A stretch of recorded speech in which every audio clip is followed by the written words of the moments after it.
Welcome to today's supernatural story. Annie gets back to work, but suddenly a ghost lady pops out from the room behind her. Annie seems to sense something, but when she turns around, poof.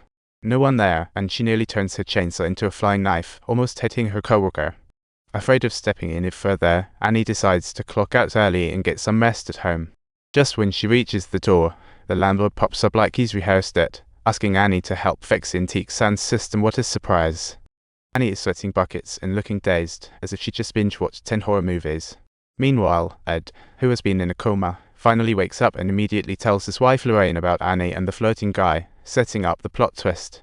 Annie is fully engulfed in hallucinations, seeing her girlfriend dance with the landlord and thinking the landlord is feeding her girlfriend to talk about surreal. Annie drags his GF to flee, clueless landlord chases, asking what's up sitcom.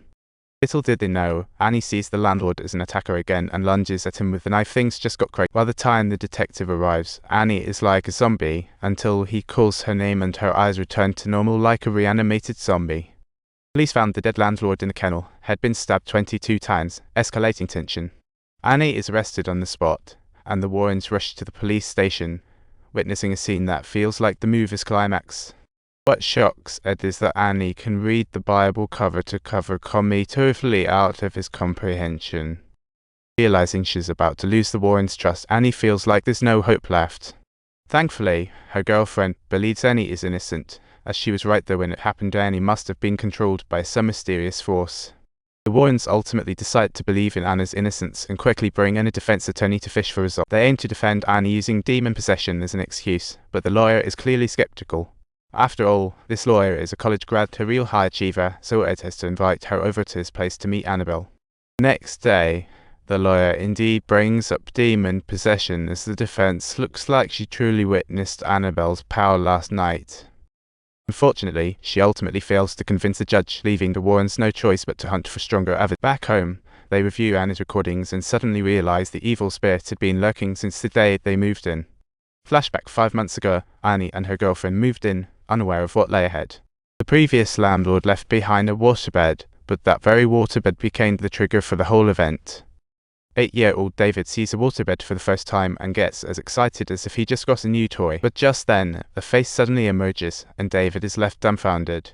Just as the boy is getting ready to run away, a black hand unexpectedly reaches out from under the waterbed, firmly grabbing David.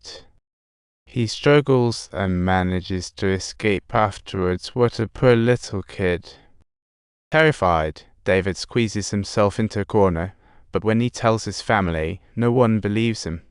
They think David just accidentally damaged the waterbed and is too scared to admit it. The Mullins arrive at the room that held the waterbed, but it has now been overrun by a couch. But when Ed lifts the rug, he's shocked to find the floor is already blackened with corrosion. Obviously, this isn't something water leakage can cause, and Lorraine agrees, deciding to check it out for herself.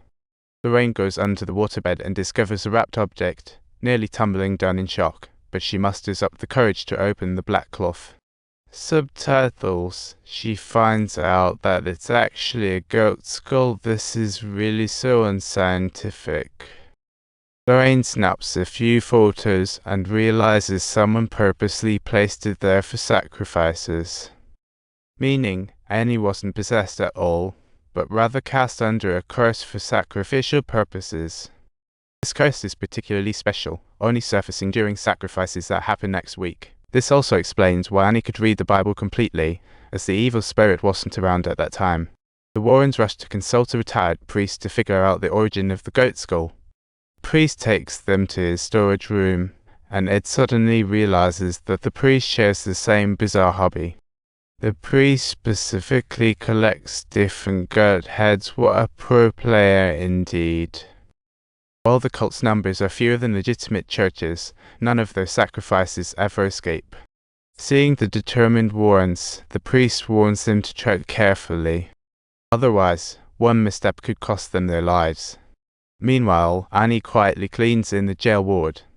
She accidentally kicks over a bucket, and as she bends down to retrieve it, the lights go out suddenly, leaving her bewildered. The patients behind her start mumbling, saying, I know where you came from and who you are. Terrified, Annie backs away, when suddenly the alarm goes off and the nurses mistakenly treat Annie as a mental patient. In a dark corner, a woman cuts off the lead, just as the Mullins assistant mysteriously calls. They mention a similar case, where a girl was stabbed 22 times by a friend, and her friend has gone missing from the scene. This sounds like a conspiracy drama. The Mullins quickly arrive at the police station, but when Lorraine asks to see the girl's records, the old officer refuses to cooperate. Turns out he doesn't believe Lorraine has any psychic abilities, so he has to present the evidence instead.